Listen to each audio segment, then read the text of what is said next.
In order to make Schoology that one-stop shop and that hub for everything, they had to include lots of integration. And what I mean by that is they have some different integrations in terms of apps and resource apps. So things such as your Google Drive that you're able to access documents, websites that you may use a lot, such as Edpuzzle, Quizlet, things of that nature, can be embedded right inside of Schoology.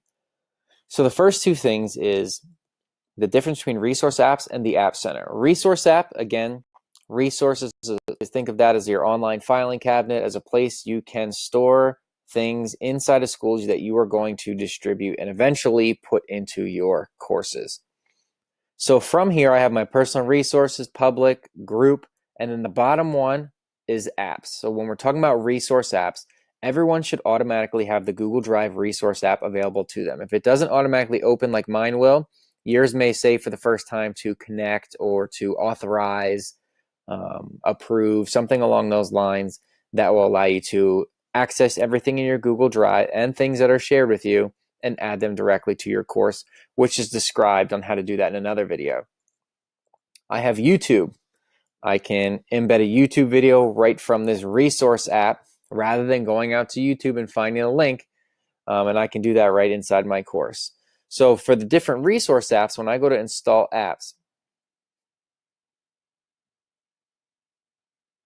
you can see it's going to say by installing third-party apps, I'm consenting to sharing information. That's okay, I'll agree for right now. But things like you might use Khan Academy. So those resources, they will come right into my resources. And then from my resources, I can push it right to my course. So for example, if I just have something random in my resources, I can take this entire folder, go to edit, add to my course, and I'm able to add it. Same way through my apps. If I have something in Google Drive, YouTube, Khan Academy, anything listed on those resource apps, I can push it right to my class. The other difference now is the App Center. So again, we did resource apps. This one, the App Center. These are apps you can download on your own, as well as ones that are listed from East Penn School District that are already there for you, is you can add these to your class. So here's the one I was referencing earlier in the video, Edpuzzle. YouTube, you can see, is a resource app. BrainPop, PBS Learning Media, Quizlet, Discovery Ed. There's tons, and I can keep scrolling. Some of them, let's see if I can find one that you have to pay for.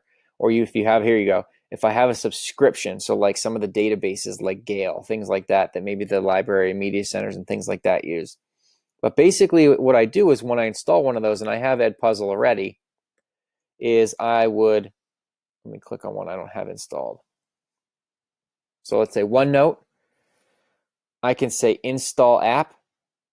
It's going to give me that option again. I'm going to install for me, and then I would select which course I want to install it to. And the reason you do that is because you want to give the students in those classes that access, as well as you to distribute that information. So in my Scholl test course, again, I've already installed Edpuzzle.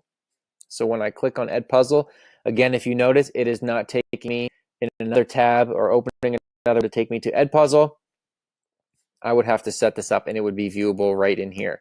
The other nice thing is not all of them, but certain ones, when I go to add materials, they would display right where I see my add folder, add assignment. You can see Edpuzzle and CK12. Some open ed resources are right here to embed right into my class to distribute that content very easily. So for example, CK12 is one that I already have set up. You'll see once it loads, I'm able to not go into a new window or a new tab. It's going to keep me right here inside of Schoology, and it's going to open up CK12, and then it will allow me to embed some of those resources right here. So that makes it really nice. So when we talk about integration, not only one-stop shop for teachers, but also that one-stop shop for students when they're trying to look for things. It's just making it a lot easier for them. So again, if I'm in CK12, and I'm going to make a whole nother video on this, you know, I can go in what I need to, and then I'm able to add these materials straight inside my course. I can add an entire text, activities, things like that. So look around that App Center. There's a lot of cool things. Be careful. Some of them do require subscriptions. Some of them obviously are free. So please reach out if you have any questions, but there's a lot there. Just understanding, though, the difference between resource apps, which again are things pulling from your resources, adding to your course, such as Google Drive, and then the App Center. Think of that like apps on your phone, things that you can add specifically to a course. So that's the difference between the two, but using them together can make it a lot easier and make the class content that you're distributing a lot more powerful.